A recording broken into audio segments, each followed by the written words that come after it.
my god, you look fabulous. Thank you. I just got my lip gloss on. You can see that. That was not for me. Look, oh my goodness. How are you? Good to see you. Amazing to see you. Wait, the best way that Inexistence works Yeah. is when you are vulnerable, when you are open, when you are, that's the best way it works, because I always say this: if people are going to trust in what you say, they need to know not the entire story of your existence, but a good enough length that allows them to say, I trust your word. Yes. Do you know what I mean? Because, you know, who am I and who are you? Yes. And it's like, you know, we could be anyone to, you know, to these people. It's like they need to trust us as I'm delivering this and as you're delivering this. And so that's how it is. Yeah, I mean, tell me your name. yes. Where you're from? My name is Anne-Marie. I'm originally from the Netherlands. Netherlands. Yeah, Netherlands. Was born in Rotterdam, grew up in Amsterdam. And about 12 years ago, I moved to Berlin. And I'm still based in Berlin, but I'm kind of done with it. So I'm checking LA out right now. You've explored the world. Yes. You've explored the country. Yeah, exactly. I love to travel anyway. I did a lot of travels in my life. Brought me a lot. Meeting a lot of people. What does it mean to meet all these different and embracing other people's culture? What does that mean to you? It's a sense of freedom. It's a sense of exploring, adventure. To you. Curiosity. Yes, I mean, so many stories, so many great moments. And I think when you're open, genuinely open and not afraid of a little adventure, you know, you end up in situations and actually everybody's like, yeah, okay, but are you not afraid? Are you not scared? And I'm like, no, because I think when you're genuinely nice and open, it's how we run into each other, you know. And also, you know, it gives you life experiences. It sees everybody has a different story in their life, and you never know what somebody's background is. And I think when you're open to meet people, you hear so many stories, and it's also like, you know, you also learn that your story is not the worst.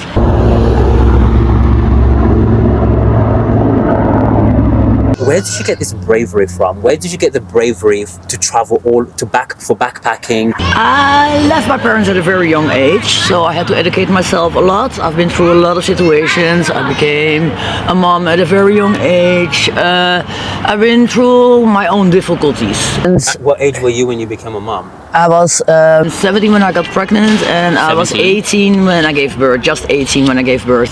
I have a beautiful, beautiful daughter, and I even have 3 grandchildren right now, and there are like very, very precious, very amazing. But I'm not coming from, I mean, although I don't look like, and I was brought up in the Netherlands, which is of course a wealthy Western country. I'm not coming from a good family. Right. Do you think that people that don't come from a good family always end up doing the most bravest things, or the things that I think it can go both ways. Either you survive it, or either you become a victim. When do you think that people don't survive it? I think it's a mental thing as well, a mind thing. I mean, I just looked at myself in the mirror at one day, and I'm like, I really had a deep, deep conversation with myself, and I was like, no, this is not the life that I want. If this is life, then I don't want to live. So a level of self-awareness. Yes, if this is life, I don't want to live. This is not my path.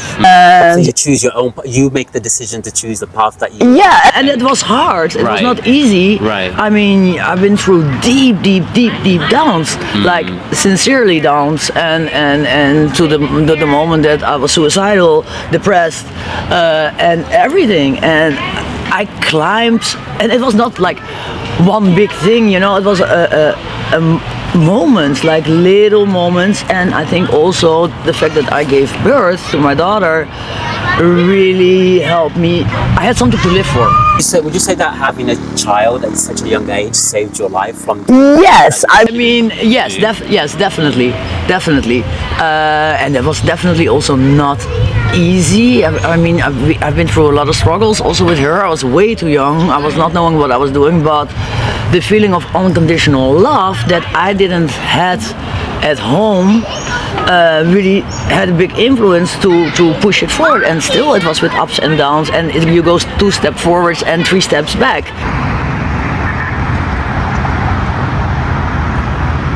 You are no longer in touch with your family. Yes. What did that take for you to do that? Well, I mean, as I said before, I come from a household, I'm an only child, I come from a household that has their, I would call it generational trauma.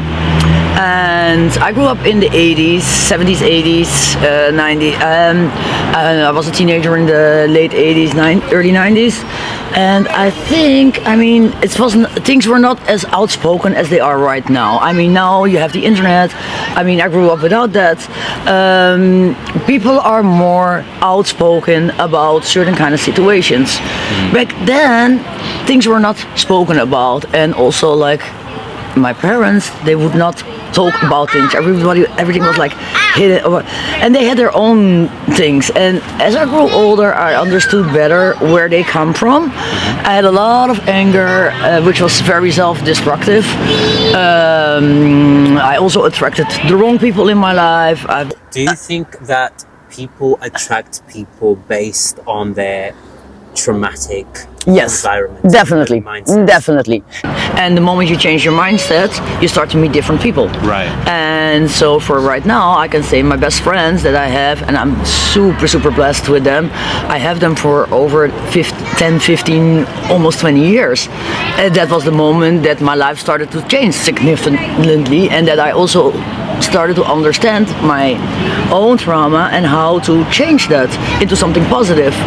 And the moment that you have this switch in your head, like, okay, I'm not a victim, this was not my fault, because I think as a child you expect something from your family or from your parents, and when you don't get it, or when they see you as the bad child or everything is your fault, you start to believe that. When you hear every day you're ugly or you're stupid, you start to believe that.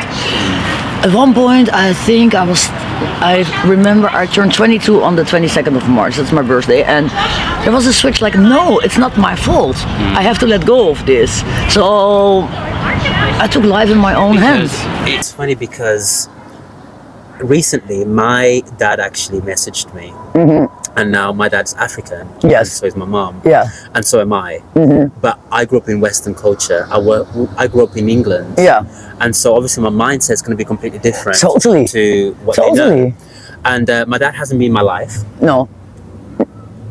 For the 34 years of my life, I've only seen my dad about 3 times. Yes. And so my dad messaged me recently and said to me, so you don't call, you don't text, etc. Yeah, right. But what do you want? You haven't been there for sure. Right. What do you expect? Right. Yeah. And I was like, there's a picture of my stepbrother. He's in the army. Yeah. And I know that that's something that he's proud of. Yes. And I said to him, I don't call and I don't text because this is not me. Yes. This is me. Exactly. And I sent him a picture of the way that I looked when you first met me. Yeah. With my boot, with my outfit, with my microphone. I was like, this is me. Yes. You don't accept that, then leave it. And I want to be happy. But that's happiness. But that decision to break away from your family, it has taken me such a long time to get to that point. Yeah, for sure. And now that I've gotten to that point, I know now I can spread my wings and open my body and open myself for what's coming. To what's coming. Exactly. And to just enable my own personality to take its own course. Yes. And to follow its own path. Yeah. You know, and sometimes it's your own parents, it's your own family that holds you back. Exactly. The thing is, like, I knew already as I said, I left my parents when I was very, very young, and I knew there was something essentially, and I mean, I was a kid, what do I know? Right. But deep down inside, I knew there is something wrong here, something is not good. And everything was better than being with them. And I tried over the course of the years, you know, I haven't, I haven't seen them for like 20 years, and when I was like 42, 43, I mean, also my daughter, she has the right to know where I come from and also understand better why I did things the way I did them. Right. Because if she doesn't understand, there's friction, and I have to be open about things. I think I broke a certain kind of circle, so we went to visit them, and it was again the same thing. And the moment that I rang the bell over there, because I don't have a phone number or anything, I just went. I was curious as well, and my mom didn't even recognize me. She opened the door, and the first question that I got, "Can I help you?" And I'm like, do you think that she didn't recognize your facial, or do you think she didn't recognize my whole presence? I think my whole presence. I mean, she didn't see me for 20 years. Probably I don't think I changed that much, like from my outside, but I really changed my whole me. And she changed your mind completely. Yeah, but I also asked her, like, seriously, like, you're sure? I mean, you don't know, I'm your only one. And then when I said that, she changed and she started to panic, and then she called my dad from the room, and he came to the door, and like I heard her saying, it's her. I mean, it was 20 years. There was 20 years in between since the last time I saw them.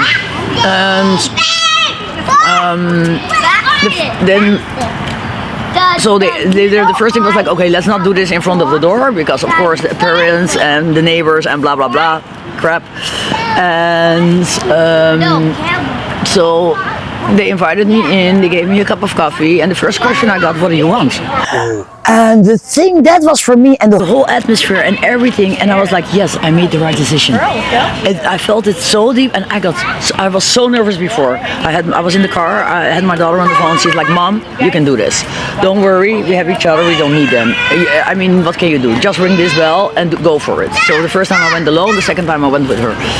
And the first person, and I'm like, and I got so calm, and I'm like, I don't want anything. Right. I have my life. I'm good. I don't need anything. Why did you go back? I was curious. I was like, you know, like there is still this part that is unfulfilled, you know, or of the not understanding. Like, I'm the only child. I mean, how can you do not want to see me?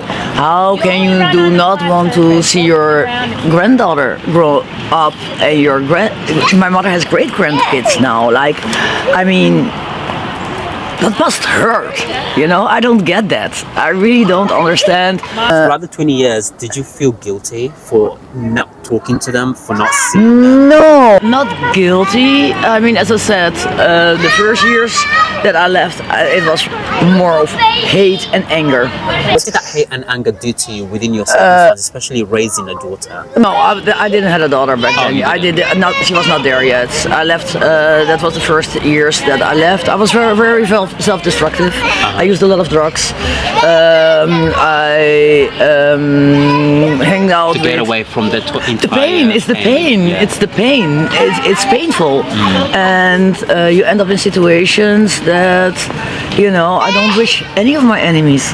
Seriously, I was a kid, you know, and nobody did anything. Did you ever call yourself an addict at the time? At that time, yes. How did you leave drugs? How did you get away from that whole world? I mean, it made me numb, you know, and I wanted to feel again. I can relate a lot to your story because I grew up in a children's home. Mm-hmm. I left home at 13. Yeah. And I ran away. Nice to meet you. Look how we sit right now. How we sit. Hey, come here. No, I mean, I ran away and knew instinctively, just like you said, I knew that I belonged to something better. Yes. I knew something more was waiting on me. Yes. I knew something more wanted. God wanted me to do something more with my life. Exactly. And I knew that for that to happen, in the place that I currently was, it was never going to happen. No, and I mean, it was a tough journey. It was not an easy journey, but I'm so fulfilled right now. I'm so proud. I'm so proud of my daughter, of what she accomplished. Right. And I think also because I broke this circle, she is free now. And my grandchildren will be even more free because she's a super loving mom. You broke the cycle. And I broke this cycle completely. Yeah. And it takes one person to do that. Yes, exactly. And I want to go to the light. light, or I am the light right now. I am, I am the light, and that's what it is. And it takes guts, and it takes courage. Right. But when you're at that end of the tunnel, like, life is giving. Life is giving. I'm telling you, life is so much giving, and it's such a release. And it's, I'm so happy. I'm really genuinely happy, And I have amazing friends. I got to amazing places. I have amazing parties. I have a great family. My family. I'm the head of the family. It's my family. I'm super proud of them. Just understand life in a much deeper level. Yeah. And you understand what's more important for you, for your own mental health. And you understand that your mental health is the center of your world, is the center of all the things that you attract into Exactly. life. Exactly. It's the center of, if you're well mentally, you know that life is going to go according to how you wish for it to go. Yes, and I have to say, I do speak to my therapist every 2 weeks, and it's just nice to, like, also get this confirmation, like, stay with yourself, stay centered, think about you first. And for a lot of people that sounds very egocentric or whatsoever, but it's not. If you are not well, you cannot take care of others. Right. And if you are not well, you don't know how to help others. Pour into your own cup before you can. Yes, because if your cup is empty, what are you gonna give? What are you gonna get? What are you gonna give? Right. I mean, I wouldn't be sitting here if I wouldn't be content, right? But for trusting in me, for doing this, you don't know me from anywhere. I could be anyone. It's your energy. And as I said, it's your energy, and I'm open, and you're open, and that can create sparkles. Sparkles.